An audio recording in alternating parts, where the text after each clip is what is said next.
Assalamualaikum warahmatullahi wabarakatuh. Pelanggaran hukum kelola hujan berdampak banjir. Pertama, pelanggaran terhadap Al-Quran, hukum Allah.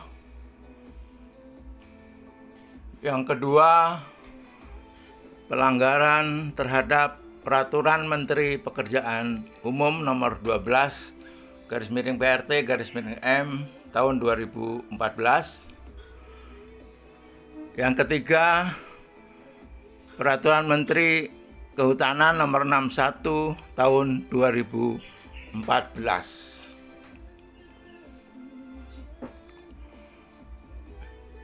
Berikut hukum Allah dalam Al-Quran surat Ar-Ra'd ayat 17.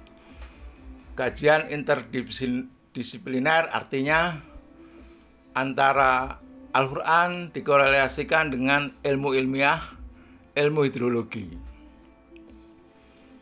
Allah telah menurunkan air hujan dari langit, maka mengalirlah ia air di lembah-lembah menurut ukurannya.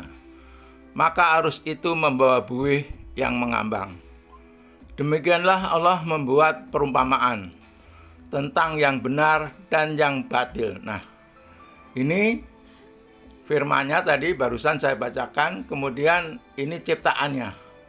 Persis sama, jadi firman-Nya pasti sama dengan ciptaannya. Kemudian adapun buih itu akan hilang sebagai sesuatu yang tak ada harganya. Nah, ini batil, ini buih ini. Buih ini akan hilang ketiup angin. Ini hilang. Petunjuk Allah dalam perumpamaan. Kemudian air, adapun yang memberi manfaat kepada manusia, maka ia tetap di bumi. Ini yang benar. Jadi kalau hujan ada yang hilang, itu batil. Tetapi kalau tetap di bumi, ada yang bermanfaat untuk manusia, itu yang benar.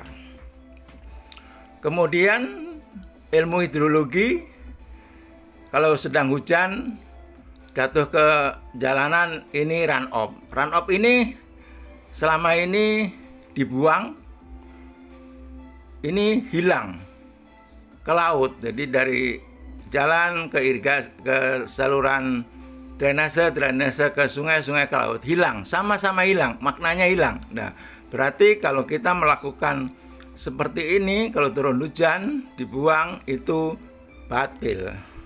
Yang benar adalah secara ilmu hidrologi, hujan harus diresapkan. Nah, seperti ini menjadi infiltrasi, ini tetap di bumi. Nah, ini perumpamaan ini sinkron dengan kejadiannya dengan ilmu hidrologi. Jadi air hujan yang hilang itu batil, yang tetap di bumi ini yang bermanfaat bagi manusia. Ini yang benar. Itu hukum Allah yang dilanggar. Jadi kita menggunakan yang batil. Dilanggar maksudnya ya kita menggunakan yang batil, tidak mengikuti petunjuk Allah, yaitu yang benar. Kemudian peraturan PU nomor 12 tahun 2014, konsep drainase konvensional paradigma lama adalah upaya membuang atau mengalirkan air kelebihan secepatnya ke sungai terdekat.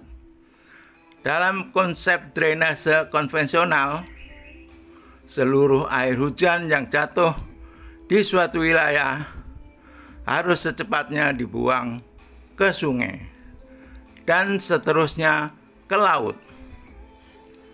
Dampak dari konsep ini adalah kekeringan yang terjadi di mana-mana. Nah, seperti tahun ini terjadi kekeringan pada waktu musim kemarau, banjir dan juga longsor. Ini lampiran 1 halaman 3. Nah, ini di musim hujan, banjir dan juga longsor.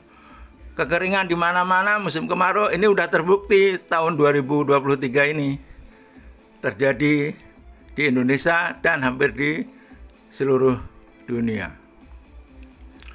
Kemudian lampiran 1 halaman 4. Dalam drainase ramah lingkungan, justru air kelebihan pada musim hujan harus dikelola sedemikian rupa sehingga tidak mengalir secepatnya ke sungai. Namun, diusahakan meresap ke dalam tanah guna meningkatkan kandungan air tanah untuk cadangan pada musim kemarau. Konsep ini sifatnya mutlak. Mutlak tidak bisa ditawar lagi. Di daerah beriklim tropis dengan perbedaan hujan, musim hujan dan kemarau yang ekstrim seperti di Indonesia. Nah, Permen 12 ini sudah persis dengan hukum Allah tadi di dalam surat Ar-Ra'd ayat 17. Hukum yang ketiga yaitu Permen Permen Kehutanan nomor 61 tahun 2014. Ini koefisien aliran tahunan lebih kecil dari 0,3 atau run-off-nya itu koefisien run-off-nya 0,3. Ini menunjukkan kriteria daya dukung das yang tergolong baik menurut Permen 61. Jadi koefisien run-off harus lebih kecil dari 0,3. Tapi kondisi saat ini Indonesia koefisien run-off-nya 0,7 sampai 0,8.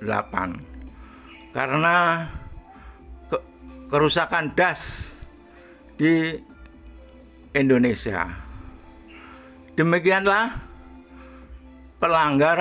tiga pelanggaran hukum kelola hujan berdampak banjir oleh ahli hidrologi Joko Suryanto. Billahi taufik wal hidayah. Wassalamualaikum warahmatullahi wabarakatuh.